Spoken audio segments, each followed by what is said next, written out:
comment? Le, J'avais envie de faire un avant-propos, parce que j'aime bien faire les avant-propos. Ça me permet de m'updater moi-même sur la nature de ce que je fais. C'est aussi, encore une fois et toujours, autant intéressant du point de vue maximaliste des données, de la disponibilité aux données et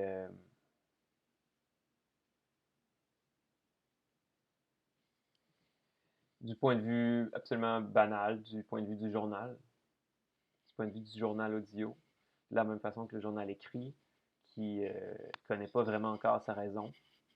Mais comme on voit les patterns avec avec les artistes dans l'histoire de l'art, on voit que les journaux, toutes les formes médiatiques orbitales de la création nourrissent énormément la lecture de la création. Fait que c'est vraiment dans ça que ça s'inscrit, en fait, ces journaux-là. Ces journaux-là qui sont déterminés par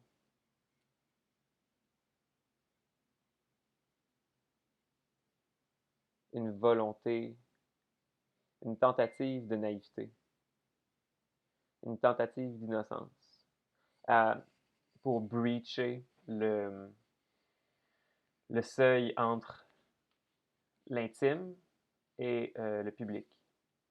Et afin de se poser la question, quel est ces nouveaux canaux de communication-là qui vont s'ouvrir à nous tranquillement à différentes mesures.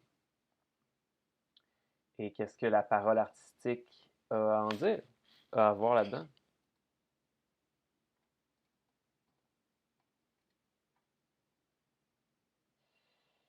Je peux pas être intéressé par ça. C'est que ça finit l'avant-propos. J'avais envie de parler du labyrinthe. Comment est-ce que moi j'expérimente, comment est-ce que je vis mon propre labyrinthe, le labyrinthe de mon être. Parce que mon être est labyrinthique. À ce moment-là, j'aimerais ça mettre en relation l'état de pensée de quelqu'un qui euh, joue, qui est dans un labyrinthe. Puis en premier, faire la différence entre un labyrinthe dans lequel on peut se perdre et la nature plus ancienne du labyrinthe, là, qui est juste un chemin extrêmement long dans un endroit densifié par la place de ce chemin-là. C'est comme une petite bulle, un labyrinthe. C'est une prière marchée.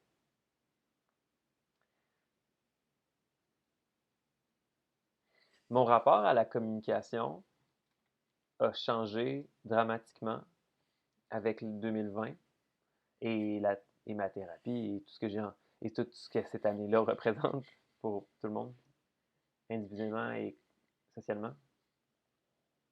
Fait que je pense que j'ai commencé à. Je me suis permis de marcher un labyrinthe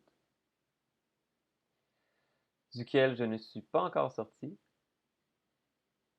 et depuis lequel je commence à me poser des questions de est-ce que j'ai envie de sortir?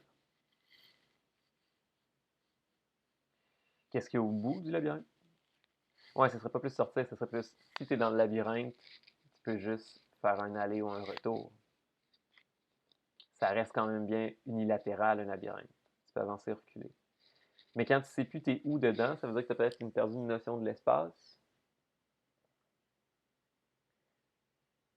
Puis ça veut dire que tu as perdu la notion de ta position spatiale. Puis peut-être en perdant aussi la notion du temps, ben tu sais vraiment plus t'es où.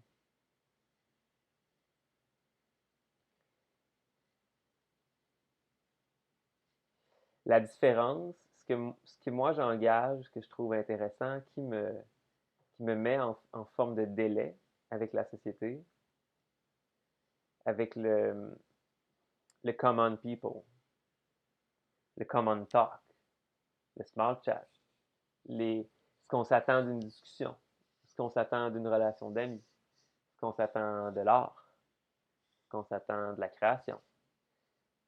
Ben, j'ai eu beaucoup, beaucoup plus de misère avec ça que j'en avais avant, mais j'ai toujours eu de la misère avec. Donc,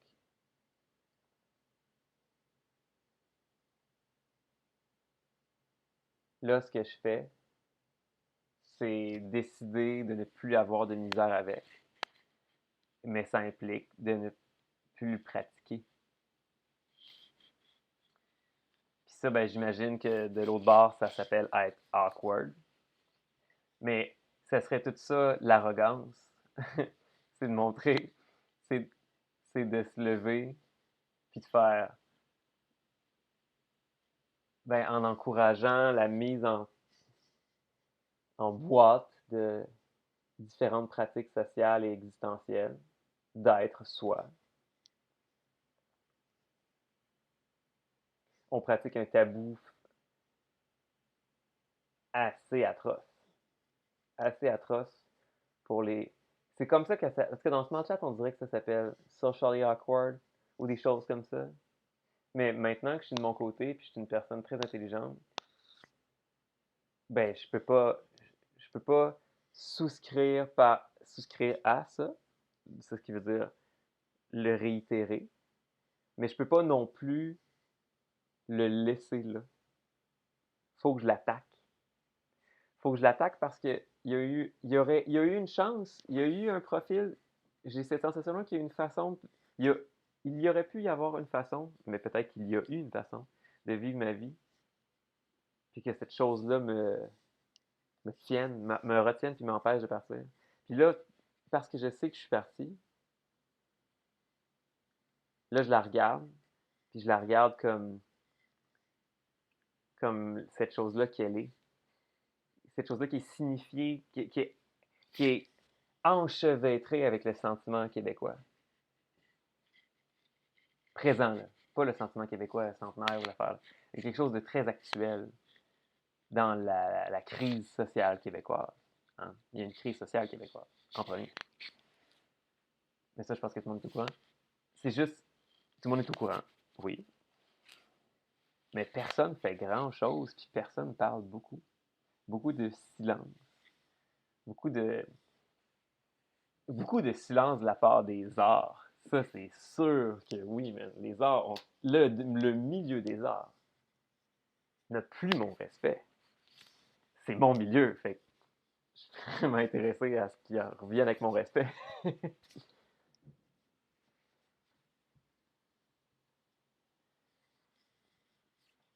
Le milieu des arts s'en vient. Les shots que j'ai calés sont ça. Le financement public tourne tranquillement la volonté d'expression à quelque chose qui se surveille beaucoup plus qu'elle ne le fait comprendre, savoir. Pour plein de raisons, c'est très structurel. Quand les créateurs sont tous initiés à l'initiation à l'image et au message. Les artistes, c'est des magiciens du message. Hmm? On passe des messages, on cache. Bon, cacher, c'est déjà un truc. On inscrit extrêmement beaucoup de niveaux de messages dans une image, de ramifications.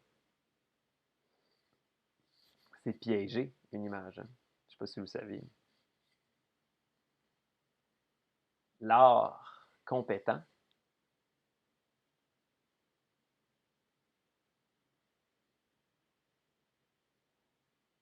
est foudroyant. Ça foudroie l'esprit de la personne qui le regarde.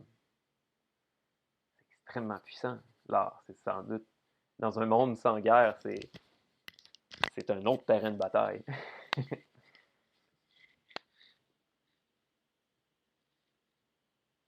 Fait qu'on s'est un peu mis les pieds dans les plats, en fait. Disons quand je commence à parler au nous. Parce que je pourrais parler un peu plus au nous. Je trouve que le jeu, c'est. Le jeu, ça va pas. Le jeu, ça va pas plus loin que ça peut vraiment aller. Hein. Sans le nous, là, C'est au nous qu'il faut parler.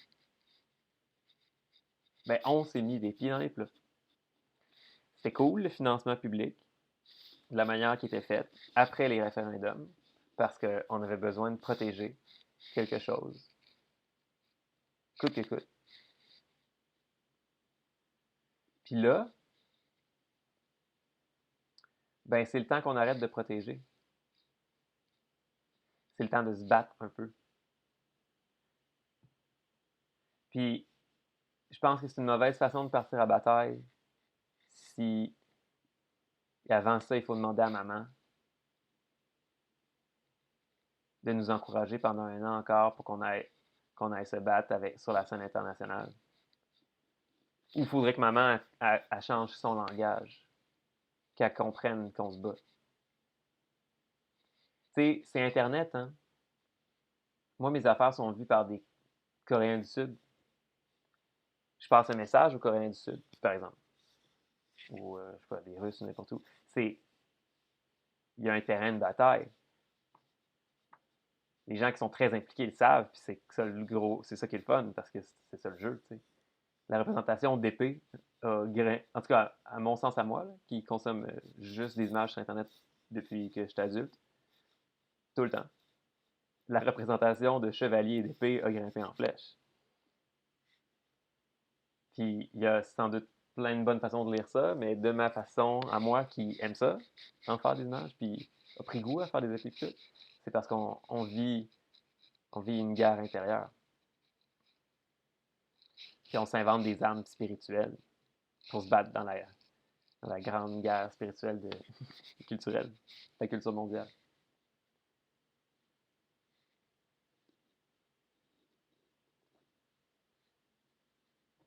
Voyez-vous, là, quand je fais ça, je suis dans le labyrinthe. Je fais juste avancer. Je sais pas où je m'en vais. Mais il y a cette sensation-là au labyrinthe que quand tu avances dans le labyrinthe, c'est ah, attends.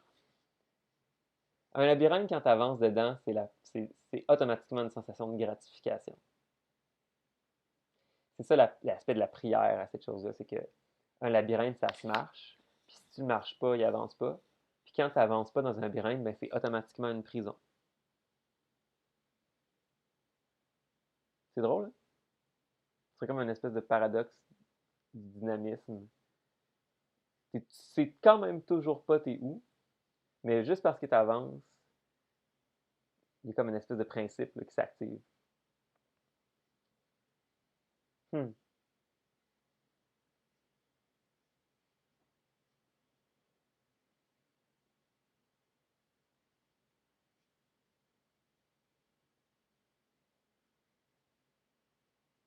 Se poser des questions de nation québécoise, c'est un peu un piège. C'est un peu un piège de la façon qu'on en parle. Parce qu'on aurait tendance à tomber dans le passé. Puis le passé, ben c'est pas nous. C'est pas moi. Moi, je n'existe pas dans le passé. Comme un autre adulte. J'avais pas 30 ans en 90. Fait que le présent m'appartient. Puis je fais qu'est-ce que je veux avec. Puis je suis sensible à cette réalité-là parce que je suis un créateur. Puis j'ai connu depuis un bon moment c'est quoi le processus de vouloir voir quelque chose, développer l'énergie pour le voir, puis avoir fait et donc voir quelque chose. Fait que je suis habitué d'être déçu. Mais je sais comment j'ai l'intuition de savoir comment faire pour voir.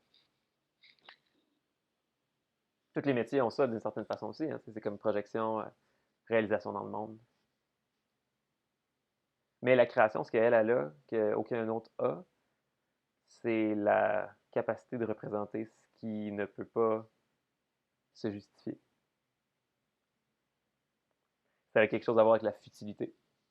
C'est la tu as permission d'être futile en création.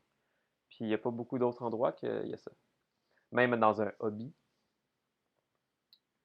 qui aura l'air de quelque chose d'extrêmement futile. Un hobby, une peinture de hobby est encore plus futile qu'une peinture professionnelle parce qu'elle n'a même pas elle a un tag de moins, puis c'est la prétention d'être professionnelle. Fait que les hobbyistes sont un petit peu plus libres que les peintres, d'une drôle de façon. Pas une professionnelle. Une façon grossière. Ouais, une façon grossière, ils sont plus libres.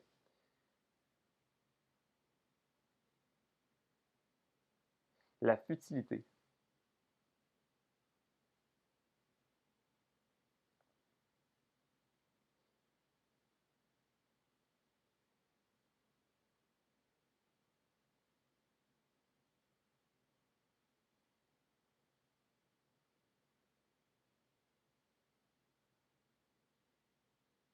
Moi, ça me va les débats québécois et ces choses-là. Mais j'accepte toutes les idées, tu sais.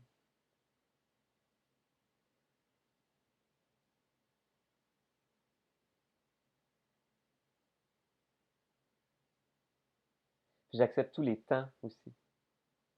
Une idée peut prendre du temps à se réaliser, là. Peut-être en dehors de ma propre vie à moi, tu sais. Puis dans ce cas-là, je pense que j'aime encore mieux l'idée, tu sais. Quand c'est des idées qui fondent des choses sur lesquelles on peut s'asseoir pendant un siècle ou deux, engager des petites actions de vie puis des grandes actions en même temps. On n'a pas le sang à la bouche au Québec, hein?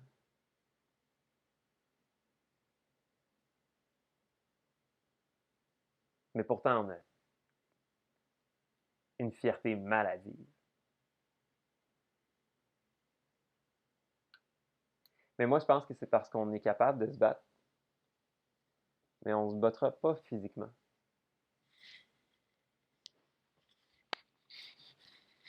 On n'est pas des sanguinaires. On n'est pas un peuple du sang.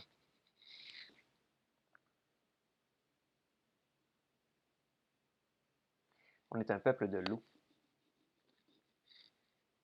On est des water people au Québec.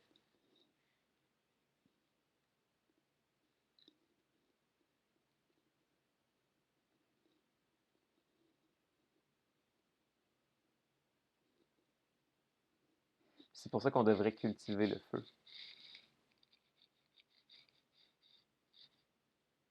Parce qu'on aurait pas mal besoin de vapeur de ce temps-ci, je pense. On aurait pas mal besoin de la futilité de la vapeur.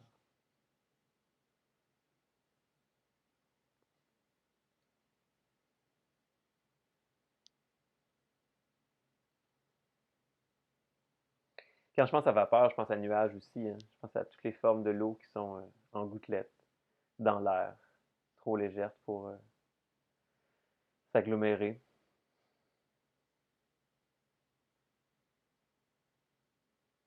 Les nuages.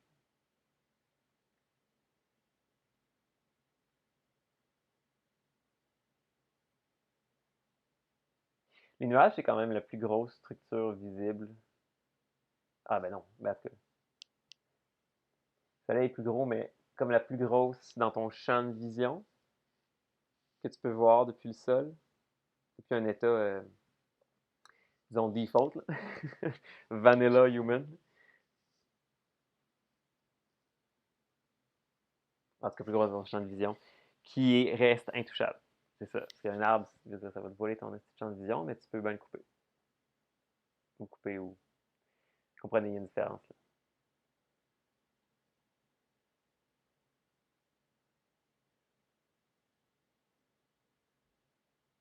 Moi, j'ai envie d'inventer dans mon dispositif du Nouveau-Québec, j'ai envie d'inventer un âge d'or.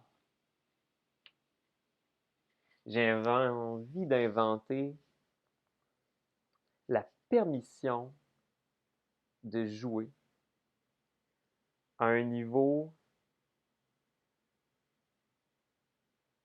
oui, transcendantal, mais cacophonique. J'ai envie de jouer avec le cacophonique pour le, le tweaker, l'organiser. Parce que dans la vapeur, c'est pas vraiment long avant que la cacophonie devienne harmonieuse.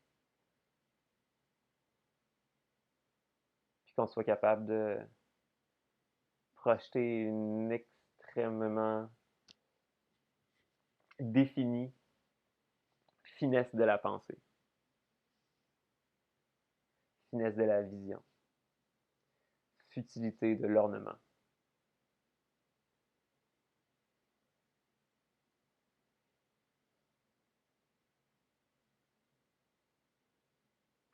J'arrive d'un héritage. Ah, ce serait-tu drôle à dire, ces affaires-là? Parce que c'est important à savoir pour du monde qui sont pas, qui vivent pas ça. Mais quand on passe dans une école d'art, quand on est pauvrement initié à l'art, juste parce que la seule chose que tu as, c'est de passer dans une école, on t'apprend plein de micro-systèmes pour rester, pour entretenir la tradition artistique, la regarder, s'y opposer, ne pas prendre. Tout le moment d'éducation artistique est comme un espèce de moment de formation, mais la question, c'est comme qu'est-ce qui est là-dedans? Qu'est-ce qui est dans ce moment de formation-là? Et des professeurs, mais aussi du bassin d'étudiants, tu sais, la métacognition. Puis après ça, quand tu sors de l'école, comme à un stade comme le mien, où là, c'est le temps de savoir qu'est-ce que je mets dans mon sac, puis qu'est-ce que je mets pas dans mon sac. Parce que ces affaires-là sont dans mes œuvres, puis j'en suis très conscient, puis j'ai juste un pouvoir total sur mes œuvres. Fait que ce que je veux pas qu'il soit là est vraiment pas là. C'est comme ça qu'on. C'est justement comme ça aussi qu'on. En tout cas, que moi je l'ai compris, qu'on pouvait juger d'un artiste. C'est quand il demandait d'ouvrir son sous-sol, puis de te montrer la construction du sous-sol, tu sais. Qu'est-ce qu'il y a dans les fondations.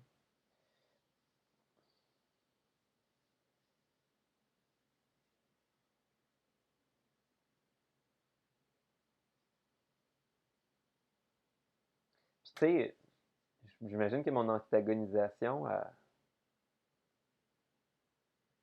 elle joue sur beaucoup de sentiments qui proviennent de ça, là, du bassin. J'aurais envie de les énumérer, mais je me suis pas préparé.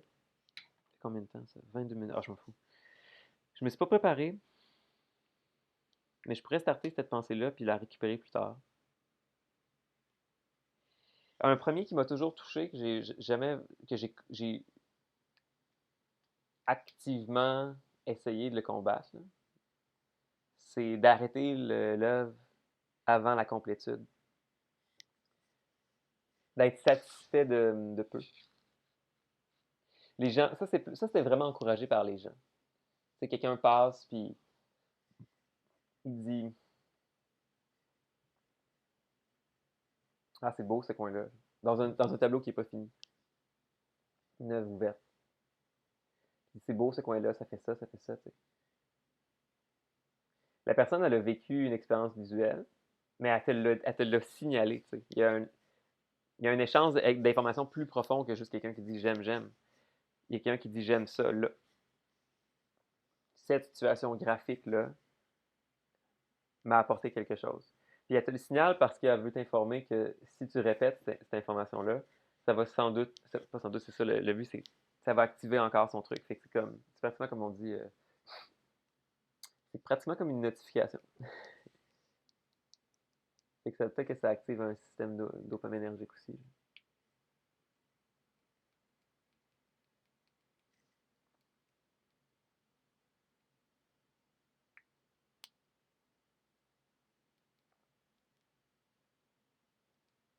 Cette chose-là, elle me déplaisait parce que intérieurement, j'étais très peu satisfait par le peu de projets qu'il y avait dans des œuvres, dans les œuvres en général, les œuvres de mon temps. Il n'y en a pas beaucoup. C'est pas un style qui se respecte beaucoup, ça, la surplanification d'un projet visuel. Puis c'est peut-être vraiment stylistique, tu sais. C'est peut-être parti vraiment d'un espèce de comportement visuel. Puis ça serait ça. Mais moi, j'y attache beaucoup de valeur. un grand tableau pensé, là, complexe, visuel. Puis après ça, éternellement, comme qu'est-ce qu'il y a ici, là. C'est comme une batterie. C'est comme une batterie qui arrête jamais de t'envoyer de l'énergie.